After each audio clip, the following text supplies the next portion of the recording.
తాకట్టులో ఉన్న బంగారాన్ని విడిపించి ఆ రోజు ఆన్లైన్ రేటుకే మేము కొంటాం. Sharma gold company.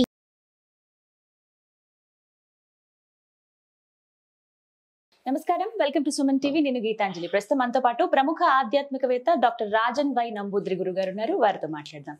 గురుగారు నమస్కారం అండి. నమస్కారం. ఎక్కడ విన్నా ఇప్పుడు పూరి క్షేత్రం గురించే, రథయాత్ర గురించి చర్చ ఓకే, కానీ స్వామివారి రత్న భాండారం గురించే అంత చర్చ నడుస్తుందండి. అందులో అసలు ఎంత సంపద ఉందో, నిజంగా అంతులేని సంపద ఉందా అక్కడ? అక్కడ అంతులేని సంపదన ఉంది మా. ముందుగా శ్రీ మహాగణపతి దేవతోభ్య నమః. చూసే వీక్షమందరికి నమస్కారం. హరే కృష్ణ హరే రామ. నాకు ఆ స్వామివారి గురించి చెప్పడానికని ఈ అవకాశం ఇచ్చినటువంటి గీతాంజలి గారికి హృదయపూర్వక వందనం చేసుకుంటున్నాను. సాక్షాత్గా అమ్మవారి స్వరూపంగా అనుకుంటున్నాను నేను ఈవిడని.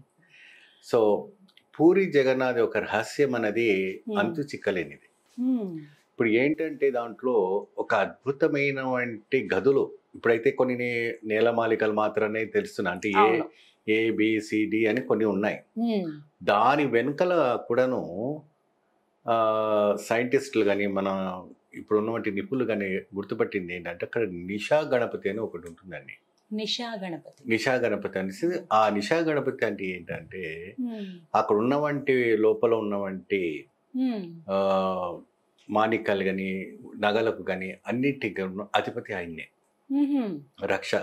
ఆ నిషా గణపతి ఏంటంటే అక్కడ ఆయన ఎవరైనా అక్కడికి వెళ్తే మతిస్థిమితం పడిపోవడం కానీ,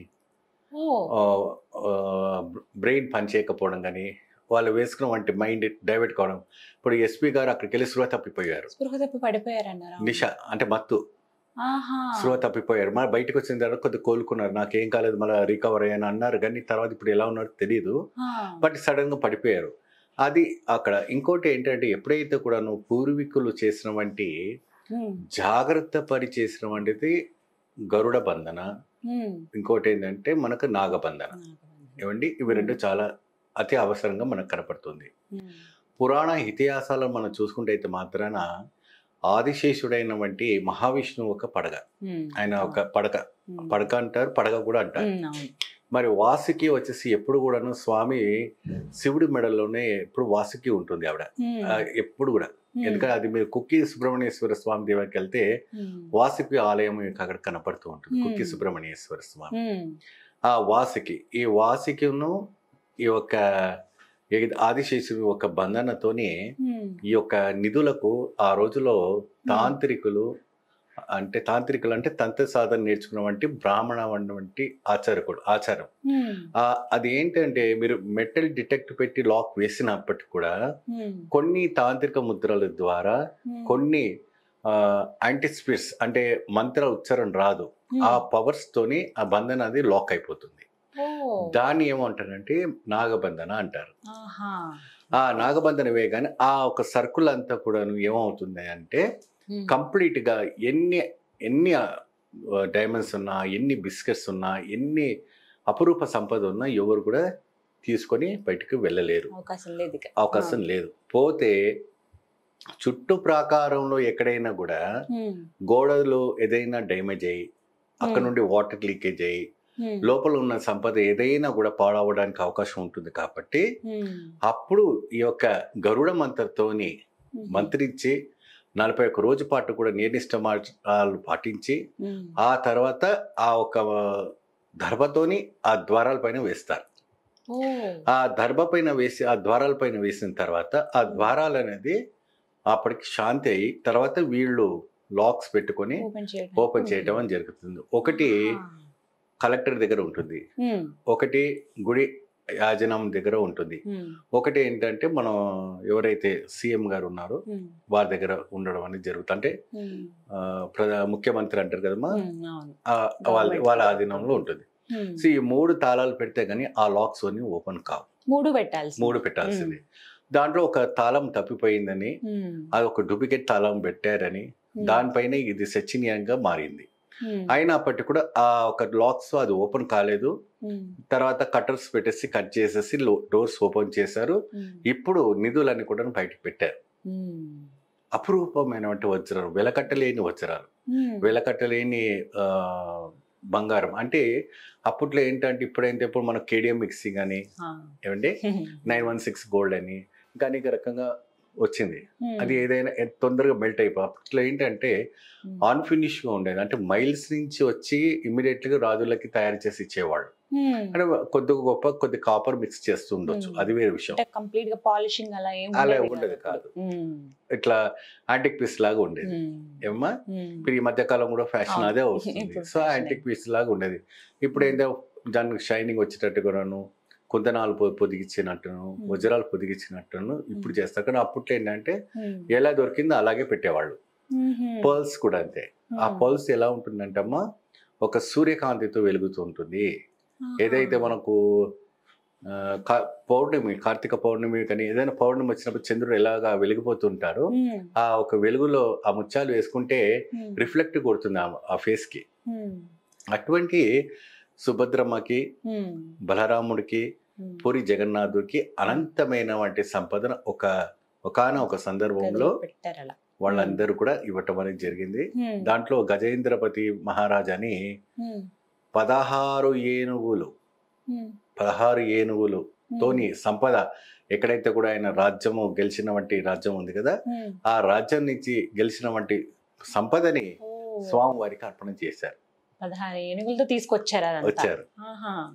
దానికి ముందు ఒక సింగ్ ఉండేవారు, సింగ్ మహారాజు పరిపాలన చేసేవారు. నేపాల్ రాజు వాళ్ళు పరిపాలన చేసేవారు. ఇదేంటంటే కళింగ దేశం కాబట్టి అందరు కూడా అప్పుడు సమోక్యంగా, ఇప్పుడే మన పార్ట్స్ డివైడ్ అయినాయి. ఈ 1200 సంవత్సరాల నుంచి కొద్దిగా డివైడ్ అయినాయి. దాని ముందు అంతా కూడా ఏంటంటే సమోక్యంగా ఉండేది. ఏ రాజు అయినా కూడా పరిపాలన చేసేవారు. అప్పుడు నేపాల్ రాజు కూడా కొన్ని సంపదలు మన ఒరిస్సాకు పూరి జగన్నాథ్కి ఇవ్వటం అనేది జరిగింది. అయితే ఇది ఎక్కువ శాతము నేలమాలికలు సముద్రం దగ్గరే మీకు నేలమాలికలు కనపడుతుంటాయి. ఇప్పుడు ఎగ్జాంపుల్ మన అనంత పద్మనాభ స్వామి దేవాలయం చూసుకున్నప్పటికీ సముద్రం దగ్గరే మనకు నేలమాలికలు కనపడుతుంటాయి. ఎందుకు అప్పుడే బంగారపు ఎప్పుడైతే కూడా వజ్రం, వైదూర్యం, ముత్యం, పగడము అనేక రకాలమైనటువంటి వస్తువులు మనం అక్కడ పెట్టి కోవెలకి రక్షణ కోసం పెట్టడం అనేది జరుగుతూ ఉంటుంది. ఆ పెట్టడం వల్ల ఏమవుతుందంటే అక్కడ ఉన్నవంటి సముద్రము అలలు కానీ, అక్కడ ఉన్నవంటి సునామీ కానీ, అక్కడ ఊరు జనాలు కానీ ఎటువంటి కూడా ఆపద కలగకూడదని ఆ రోజుల్లో ముందు జాగ్రత్తతో ఉన్నవంటి మంత్రులు పెద్ద పెద్ద తాంత్రికులని హిమాలయస్ తీసుకొచ్చేసి భద్రపరిచి పెట్టేనట్టుగా మనకు సాక్షాధారాలు నిర్ధారణ. ఇప్పుడు 1978లో ఒకసారి ఓపెన్ చేశారు, కానీ దానికి ముందు కూడా ఓపెన్ చేసి ఉన్నారు, దానికి ముందు కూడా ఓపెన్ చేస్తున్నారు. అంటే గరుడమంతము వేసి తర్వాత ఈ ఒక ఏదైతే నాగబంధనం వేసి మనం క్లోజ్ చేయటం, అంటే ఆ ప్రక్రియ అయితే జరుగుతుంది. ఆ ఒక వంశీకులు ఉంటారు, సబ్జెక్ట్ పరంపర అని ఉంటుంది కదమ్మా. ఆ పరంపర అనేది ఉండేటప్పటికి కంపల్సరిగా ఆ ఒక ప్రక్రియ అనేది జరుగుతుంది. మరి ఇప్పుడు కూడా అదే ఒక ప్రక్రియ జరిగి ఉంటేనే ఆ ఒక తీయటానికి అవుతుంది. ఇప్పుడు స్వామివారు క్షేత్రంలో లేరు. స్వామివారు ఒక గుండిజ అమ్మవారి యొక్క ఆలయంలో ఉన్నారు కాబట్టి వారి యొక్క అనుమతితోనే ఈ యొక్క ఆలయము తీసినట్టుగా, వారి యొక్క పర్మిషన్ తోనే ఈ ఆలయము ద్వారాలు తెరిచినట్టుగా అక్కడ ఉన్నటువంటి ప్రధాన అర్చకులు, పూజారులు, అక్కడ ఉన్నటువంటి ఉద్యోగ యాజనాములు వీళ్ళంతా కూడా చెప్పడం అనేది జరిగింది. ఎందుకంటే దైవ ప్రశ్న వేసిన తర్వాతే ఉత్తరం అని తీసుకుంటారు. ఎలా అండి ఆ ప్రక్రియ ఎలా ఉంటుంది? ఆ ప్రక్రియ వచ్చేసి చీకట్లో చేస్తారండి, వెలుతురులో చేయరు. అన్ని ఆలయము క్లోజ్ చేసిన తర్వాత కుడి యాజనము అక్కడ ఉంటే కమిటీ మెంబర్స్ అంతా కూర్చొని వేస్తారు. అంటే గవ్వలు వేయటము అక్కడ శాసనాలు బట్టి అక్కడ స్వామి అనుమతి తీసుకుంటే ఏ ఆలయంలో అంతే. దేవి పర్మిషను, భగవాన్ ప్రశ్న వేసిన తర్వాత మీరు పలానా రోజు పలానా ముహూర్తం, అంటే ఆషాఢ మాసంలో అసలు ఎటువంటి శుభకార్యాలు చేయరు ఏమండి. కానీ ఇక్కడ శుభకార్యం అనేది ఓపెన్ చేయటం, లెక్కించడం మనకి కూడా జరుగుతూ ఉంటుంది. సో 1:20 ముహూర్తం ఇవ్వడం కూడా స్వామివారి యొక్క అనుగ్రహమే. అది ఎలా జరుగుతుందో అదంతా జగన్నాటకం నాటకమేనండి. అంటే తలుపులు ఎలా తెరవాలనుకుంటున్నాం స్వామి అనేది ముందుగా ఆయన ముందు ప్రశ్న వేస్తారు, కంపల్సరీ వేస్తారు. సమాధానం ఆయన ఇస్తారు, ఆ ప్రశ్న వేస్తారు. వేసిన అనుమతి అనేది మనకు అక్కడ వస్తుంది. అంటే అంత నిష్ఠాగరుష్ఠుడైన వంటి పూజారులు ఉండాలి, మర్యాచారం అని ఉండాలి. వాళ్ళకి అక్కడ భయాందోళన అంటే స్వయంగా కలబేళలు నివసించే వంటి కృష్ణ పరమాత్ముడు ఒక శరీరం అక్కడ ఉంది కాబట్టి అక్కడ మడి ఆచారాలు చాలా శుభ్రంగా. ఇంకోటి మీరు గమనించి చూడండి అమ్మా, అక్కడ స్వామివారికి కుండ పైన కుండ పెట్టి వంట వండుతూ ఉంటారు. ఎటువంటి పరిమళం కూడా రాదు. దానికి పైనుంచి లక్ష్మీదేవి పరిమాణిస్తుందని ఆవిడ గారు చూస్తూ ఉంటుందని, ఎప్పుడైతే స్వామివారికి నివేదించిన తర్వాత పరిమళం అంటే బయటకు వస్తుంది. అప్పటిదాకా రాదు. ఇది అక్కడ పూరిలో ఎన్నో రహస్యాలు చెప్తూ పోతుంటే మనకు రోజు చాలా ఉంటాయి. అసలు ఒక సిరీసే చేయొచ్చు పూరి జగన్నాథ్. మొత్తం మీద సంపద అయితే చాలా ఉంది. గత 46 సంవత్సరాల తర్వాత ఇప్పుడు తెరవటం. ఇప్పుడు మళ్ళీ ఎప్పుడండి? ఇప్పుడు సమయాభావం వల్ల, అలాగే రథయాత్ర జరుగుతుంది, దీని వల్ల 3వ గదిలో ఎంత సంపద ఉందనేది ఇంకా లెక్కించడం కాదు. ఎందుకంటే ఇప్పట్లో టైం పడుతుంది. అంత కూడా లేటెస్ట్ టెక్నాలజీ లేయర్స్ పెట్టేసి, లేటెస్ట్ టెక్నాలజీ సీసీ కెమెరాలు పెట్టేసి, లేటెస్ట్ అన్ని కూడాను ప్రతిదినోను సెన్సర్స్ పెట్టి, ఏంటంటే ఏ ఒక్క వస్తువు కూడా బయటకు వెళ్ళినా కూడా అక్కడ 100 meters లో సారన్ మోగుతుంది. అటువంటి ప్రక్రియతోని బీజేపీ గవర్నమెంట్ ఒక ఆధ్వర్యంలో ఇవన్నీ కూడా జరుగుతుంటుంది. ఎందుకంటే భగవాన్ ఒక సొత్తు ఇప్పుడు 60,000 ఎకరాల భూమి ఏమైంది, దాని సంపద ఏది, దాని పేపర్స్ ఏమి, దాని డాక్యుమెంట్స్ ఏమి, భూములు ఎక్కువ ఉన్నాయండి, చాలా ఉన్నాయి. ఎందుకంటే ఆ దాంట్లో వచ్చేవంటి అక్కడ చేసే కవులకి ఇచ్చినటువంటి సంపద అంతా స్వామివారికి రావాలి కదా. అక్కడ ఉన్నవంటి 360 మంది సేవకులకి జీతాలు ఇవ్వాలి, మరి వంట నడవాలి, అన్ని వేల లక్షల మంది భక్తులు వస్తారు, వాళ్ళకి భోజనం పెట్టాలి. ఇవంతా నడవాలంటే సంపద టు బి రొటేషన్ కావాలి. అప్పట్లో రాజులు అలా ఇచ్చేవాళ్ళు. సో మొత్తం మీద ఇప్పుడు అది సస్పెన్స్ గానే ఉండిపోయింది. మళ్ళీ ఎప్పుడు లెక్కించే అవకాశం ఉంటుందండి? అసలు వాళ్ళు స్టార్ట్ చేశారు, టైం పడుతుంది. అది కూడాను పబ్లిక్ మూలంగానే ప్రజలకు ముందు పెడతారు. ఎంత వెండి ఉంది, ఎంత బంగారం చూపిస్తారా అసలు? అలా స్వామివారి నగలు కానీ అప్పుడు ఉండేవి అవి చూపించే అవకాశం ఉంటుంది? చూపించే అవకాశం అది సస్పెన్స్ లోనే ఉందండి. ఇప్పటి వరకు ఏం డిక్లేర్ చేయలేదు.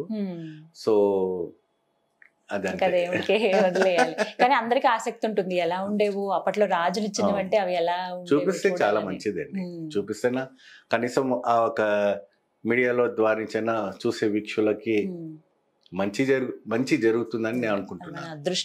అదృష్టం భావిస్తాం. ఎందుకంటే భగవంతుడి కాబట్టి.